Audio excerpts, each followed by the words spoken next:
The most dangerous drivers on the road. A new study finds 16-year-olds are dying in car crashes at an alarming rate. Capital pains. On the eve of tax day, many are stumped by the most complicated form they've ever had to file. And looking back at 50 years of the CBS Evening News. Tonight, one American presidency is ended by a bullet, another by a war. This is the CBS Evening News with Dan Rather. Good evening. Dan is off tonight. I'm Ed Bradley. They were too young to die. Some say they were too young to drive. A study out tonight finds the death rate for 16-year-old drivers has doubled at the same time it was falling for drivers overall. CBS's Bob Orr reports what's behind the numbers and the push to tighten restrictions on young drivers. The numbers released today show America's youngest drivers, 16-year-olds, face a much higher risk than even safety experts believe. Their crash risk per mile driven is about 3 times that of an 18 or 19-year-old. That's a pretty dramatic difference. Alan Williams of the Insurance Institute for Highway Safety looked at teenage accident rates over a 20-year period and found that while fatalities among older teens have declined, 16-year-old driver deaths are up 50%. But Williams has no data to explain why. We really don't know all the reasons for it. I think that there's probably better and easier access to vehicles at a young age than there used to be. And teens increasingly are driving at night, the most hazardous time on the road. In this crash, one passenger was killed along with the 16-year-old driver, who had received her license just 3 weeks earlier. Beyond that, new drivers simply lack experience and sometimes maturity. And teenage distractions, a blaring radio or a pack of friends in the car, can often play a deadly role. They're having fun driving around, just being careless, and I don't think they really think what the consequences could be. That's why 6 states have already adopted, and many more are considering graduated licensing, which requires more supervised instruction than teens now receive. Traffic safety researcher Patricia Waller pioneered the idea 30 years ago. The task of driver preparation is to get young drivers through the steep part of that learning curve with less lethal consequences than what we've been doing in the past. And there's an urgency for action. The population of 16-year-olds, increasing since the early 90s, continues to grow. Bob Orr, CBS News, Washington. The government issued new air safety proposals today, as Bob Orr first reported here last night. The goal is to cut accidents 80% by upgrading collision warning systems in the cockpit, tougher engine inspections, especially since newer planes use 2 engines instead of 3 or 4, and a crackdown on unruly passengers. As for safety on the rails, the Navy is caught in a dilemma over the freight train nobody wants. It's carrying incendiary napalm left from the Vietnam era. But as Sandra Hughes reports, now that the train's left the station, the napalm is all tanked up with no place to go. On Saturday, a 12,000-gallon load of napalm left San Diego by rail, headed for northeast Indiana for recycling.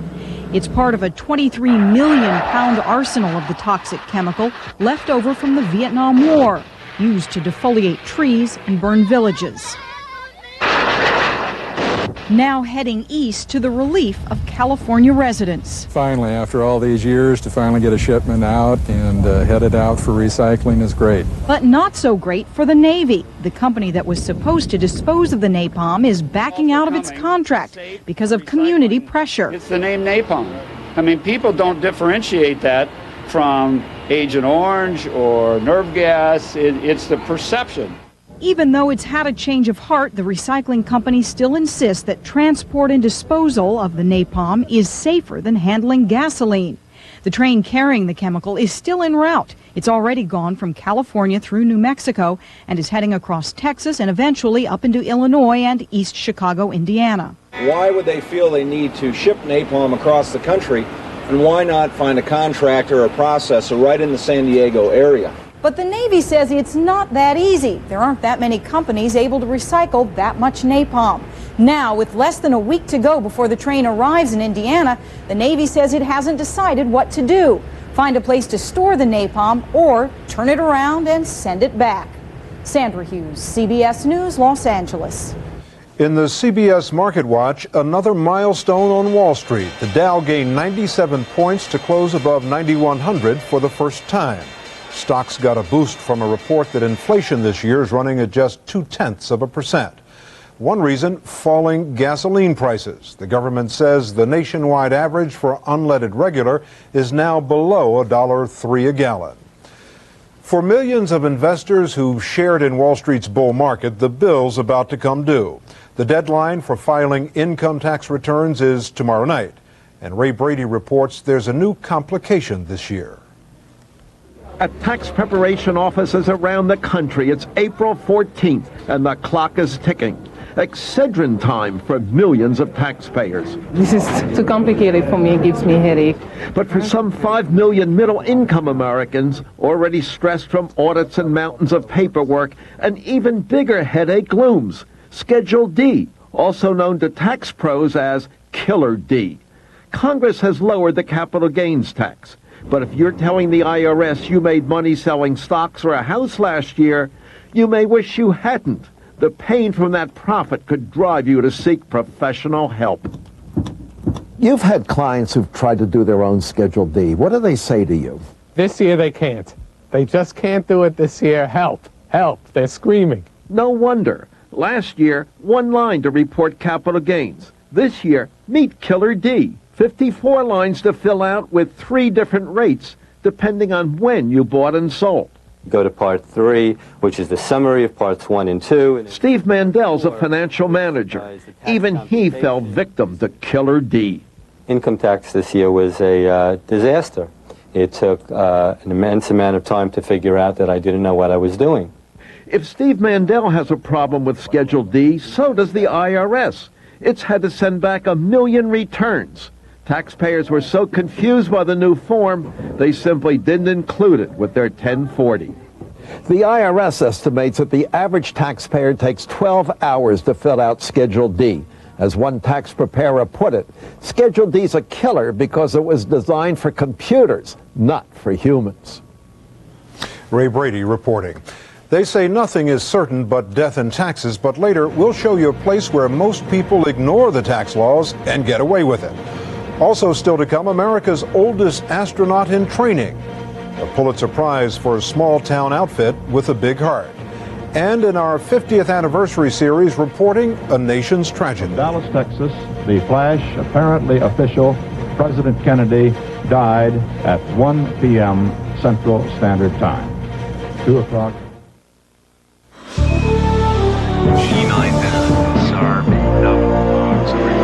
Relief can't come fast enough when you have diarrhea. We have a problem. We have a delay. We're gonna miss our window. Our guy needs Imodium AD. You need something faster. Faster? Faster. Introducing Imodium Advanced with a new formula that adds a second medicine for more complete relief that's even faster than Imodium AD. Nothing works like new Imodium Advanced. Faster relief you can count on.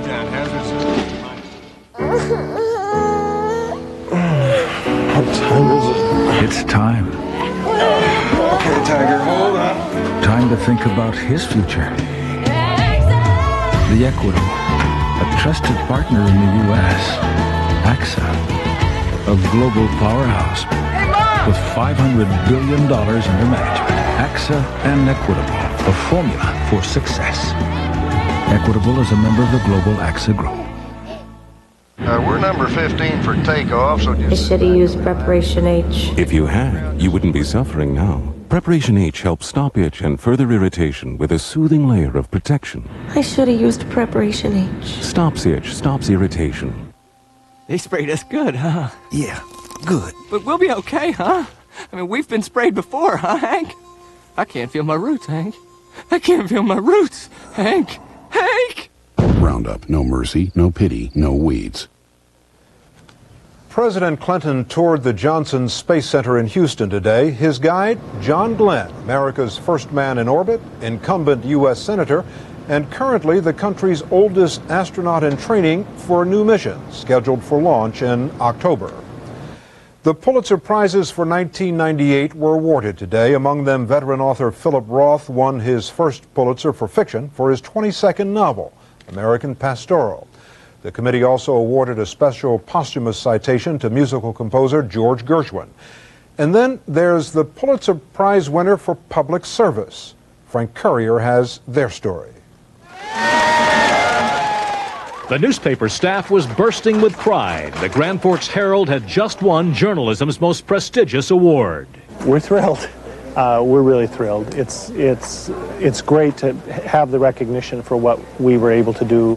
Just a year ago this week, the Red River swallowed Grand Forks, the worst flood in more than a century, followed by a huge fire that destroyed part of downtown and the Daily Herald's printing plant. But the hometown paper never missed a beat or a deadline, setting up shop in a grade school outside town, publishing every day during the disaster, a vital lifeline to the town's 50,000 homeless flood victims. It was that one thing they could hold in their hands that was still said Grand Forks, and I think that's the biggest thing that we have done. Uniting with a town in its struggle, the Herald published special editions, helping refugees renew contact with lost loved ones who had fled without forwarding addresses. Somehow it all worked. It's great for us. It's great for the town.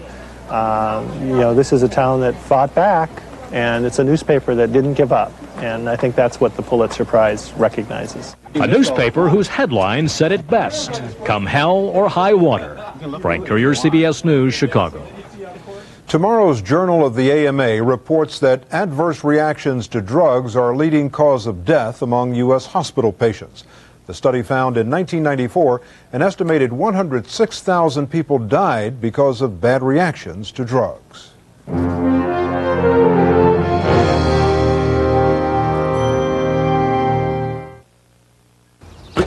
When your allergies are a nightmare, you need fast relief. You need the power of Zyrtec.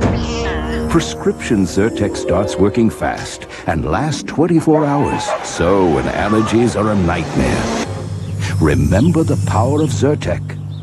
In studies, drowsiness was the most common side effect. Other side effects included fatigue and dry mouth. Most were mild or moderate.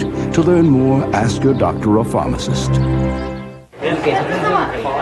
One slice, Tony. You got it. Oh. 2 extra large pizza. 3 with pepper. 1 with mushrooms. 2 for me. Bayer relieves the inflammation that can cause arthritis, pain, and stiffness. Tylenol can't. And taken regularly, only Bayer can help save your life by reducing the risk of a second heart attack. Ask your doctor. Bayer, powerful pain relief, and so much more. Also try Extra Strength Bayer PM, the only nighttime aspirin. Hey, I got a letter back from Quaker. I wrote and told them that Quaker toasted oatmeal ought to be called Quaker tasty oatmeal. It's oatmeal, it's toasted. To me, that says tasty. Well, then they should call it that. You need a hobby. Quaker toasted oatmeal. It's your other oatmeal. Ask my family which Italian dishes are their favorites. They'd all agree. The Olive Garden's tour of Italy is 3 of the best. Lasagna, chicken parmesan, and fettuccine alfredo. With all the salad and breadsticks you want, just $9.95. The Olive Garden. When you're here, you're family. A new study indicates that living in a state like Tennessee, which borders the Mississippi and Ohio rivers, is dangerous for your health. The full story at 6. Boris Yeltsin won a round today in his arm-twisting contest with the Russian parliament. After a Kremlin meeting, the parliament speaker said he will support Yeltsin's choice for prime minister. It's all part of the new Russian democracy, which also includes Western-style taxation. As Richard Threlkeld reports, that's catching on slowly. They've been running this commercial on Russian TV for weeks now, and no, it's not an ad for a sex therapist. Look at it again. Lost your desire, says the announcer? Pay your taxes and you'll have peace of mind. The government's been blitzing the airwaves with the same message. Lost your appetite? Pay your taxes. It's educational television because until 6 years ago, Russians never had to file for income tax. In the old Soviet days, the government simply figured out how much it needed, took that out of everybody's wages, and gave the workers what was left over. You didn't have to do your taxes. The government did it for you, and did it to you, so to speak. Now everybody's supposed to pay taxes, but no more than half of them do, or they plead poverty. Last year, the ex-prime minister and reputedly one of Russia's richest men, Viktor Chernomyrdin, claimed he made only $8,000. The result is that up to $100 billion in taxes has gone uncollected, and the Russian government is just this side of broke. So the government's cracking down. This is what happens if you don't pay your taxes and the tax police catch you, and you think the Internal Revenue Service is tough. The truth is, though, there are millions of Russian tax deadbeats who will get away with it, at least for a while. Benjamin Franklin observed that nothing is certain except death and taxes. Benjamin Franklin never came to Russia. In Russia, he'd be only half right. Richard Threlkeld, CBS News, Moscow. In India today, the world's largest religious gathering. 10 million Hindus converged on the holy city of Hardwar to bathe in the river Ganges. Up next, the death of a president in our special series, 50 Years of the CBS Evening News. You see coffee. At Sprint, we see data. Data from the field that works to project the future and allows access to information that helps people work together to achieve results on a global scale. A rich, robust blend of data that business relies on every day. Because business runs on data, and data runs on Sprint. Sun is rising. See it shine, shine. Looks like a great day. It's a great day for the comfort and convenience of changing tint Transitions lenses. Indoors, they lighten. Outdoors, they darken. So lightweight plastic Transitions lenses are right in any light. Make the change to Transitions lenses and see for yourself. Available at Pearl Vision. Call 1-800-YES-EYES for the Pearl Vision near you. Why all these laxatives? Why not? They have stimulants that may cause cramps. Says who? Says on the label. Phillips is the only one that doesn't. Don't you know nothing's better? He knows now. Phillips, effective relief without harsh stimulants. From a small clog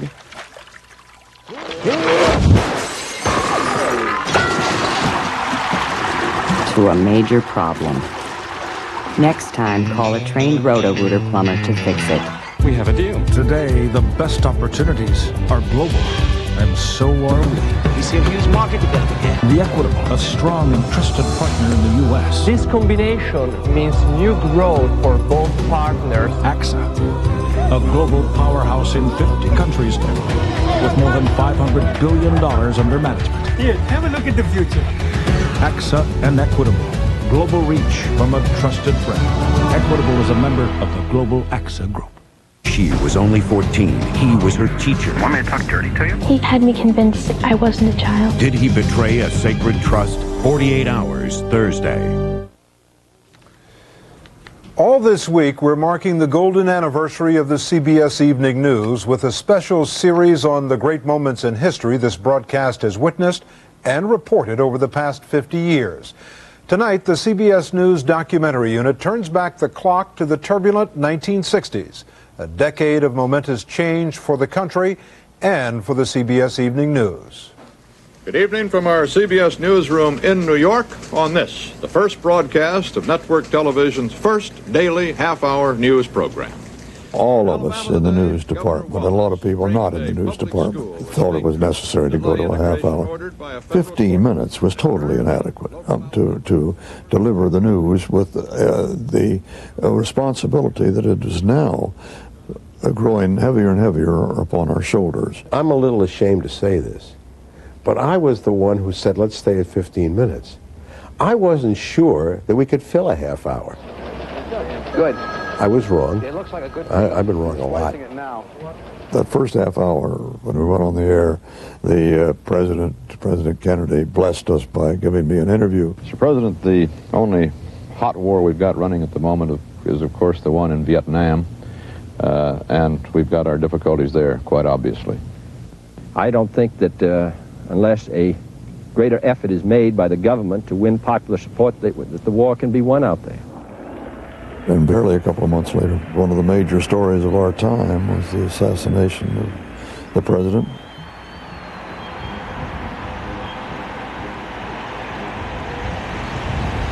Suddenly, one car and then another car whizzed by, just whiz, whiz.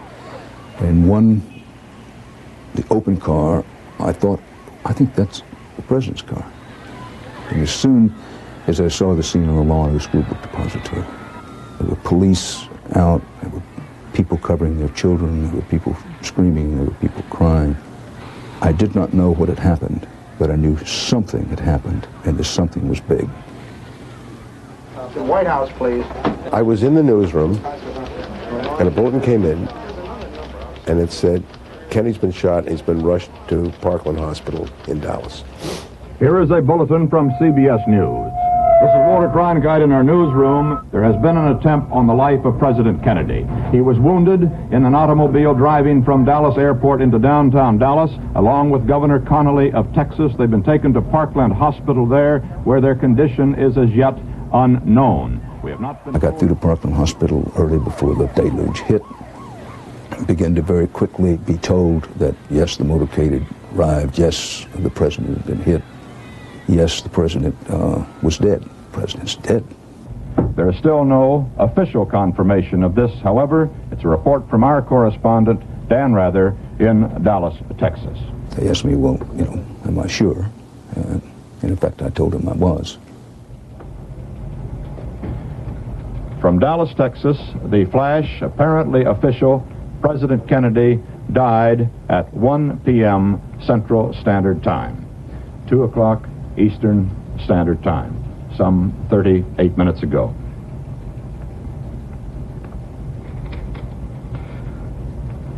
Vice President Lyndon Johnson has left the hospital in Dallas, but we do not know to where he has proceeded. Presumably, he will be taking the oath of office shortly and become the 36th President of the United States.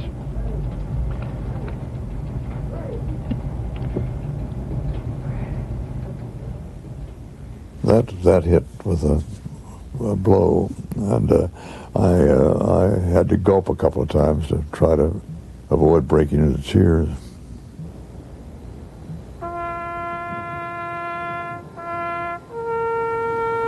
What followed were the 4 dark days in Dallas. Mrs. Kennedy, Caroline, and John. All of us worked around the clock for 4 days and nights.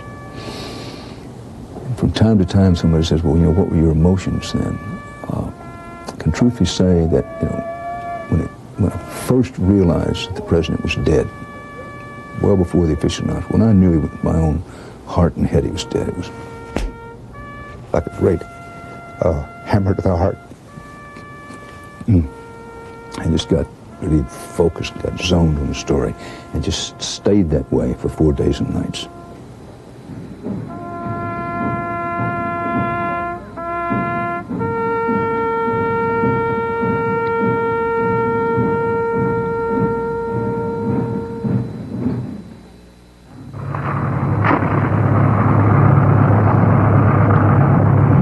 This is what the war in Vietnam is all about.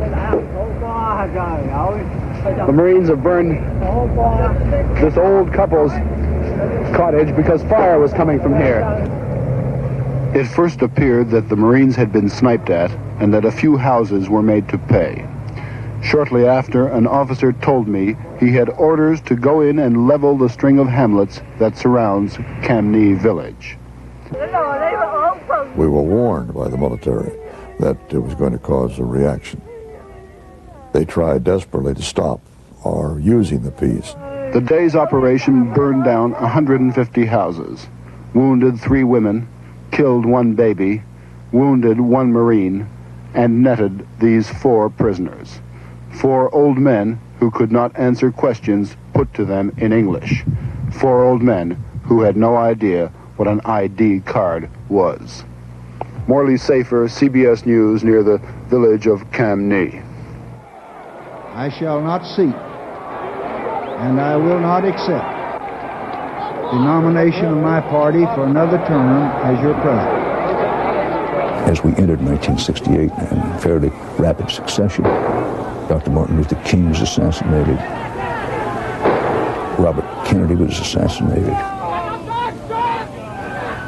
and we had not 1, but 2 of the most memorable political nominating conventions in the history of the country. Don't push me. Take your hands off of me unless you plan to arrest me. Wait a minute. Wait a minute. I think we've got a bunch of thugs here, Dan. 1969, a human walks on the moon. 1 giant leap for mankind. And the Vietnam War drags on into another decade. While in the capitals, there may be talk of ceasefire and ceasefire violations. Here on Route 1, it's difficult to imagine what those words can be. There's nothing left to say about this war. There's just nothing left to say.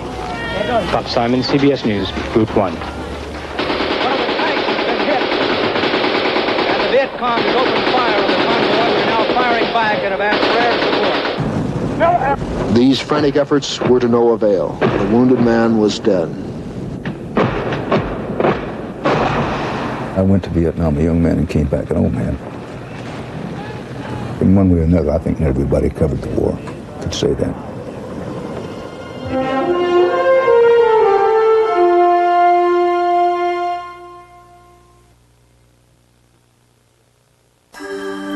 Has frequent heartburn been a persistent problem for you? Have you treated it but still suffer on 2 or more days a week?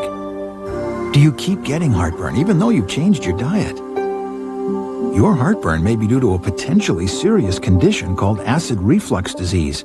Ask your doctor if Prilosec is right for you. Just 1 Prilosec capsule daily can provide 24-hour acid control. Prilosec is not for everybody. Only your doctor can decide if it's right for you. The most common side effects are headache, diarrhea, and abdominal pain. To learn more, call this number, ask your doctor or pharmacist, or see our Life magazine ad. Want 24-hour acid control with just 1 daily capsule? Ask your doctor about Prilosec. I didn't know hearing aids had gotten this tiny. Beltone's Invisa hides inside my ear. He hears great, and he's as good looking as ever. Visit Beltone for your free hearing test and see Invisa. It's as small around as a soft contact lens.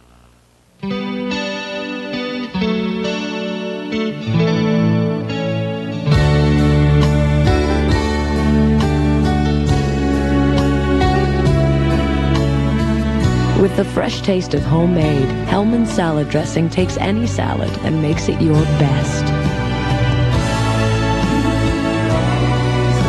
And that brings out the best in everything.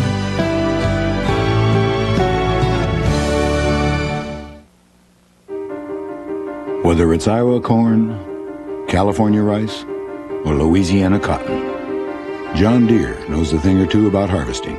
So for a change, we decided to have our engineers make something disappear. After all, somebody had to get mulching right. Introducing the Freedom Mulching System. While some may be impressed by its patents, we think you like the way it works, even on wet grass and leaves. Because although the problem was different, the name is still the same. Tomorrow on this broadcast, our special 50th anniversary series takes you back to the 1970s when scandal forced the President of the United States to resign, and Charles Kuralt took us on a guided tour of America. That's the CBS Evening News. Now, here's Bryant Gumbel. Tonight on Public Eye, it's the eve of Income Tax Day, and one renegade guru is telling reluctant filers just what they want to hear, that they don't need to pay a cent. It sounds too good to be true. We'll meet him and those who have chosen to follow his lead on Public Eye tonight. Dan will be back here tomorrow. I'm Ed Bradley. Good night.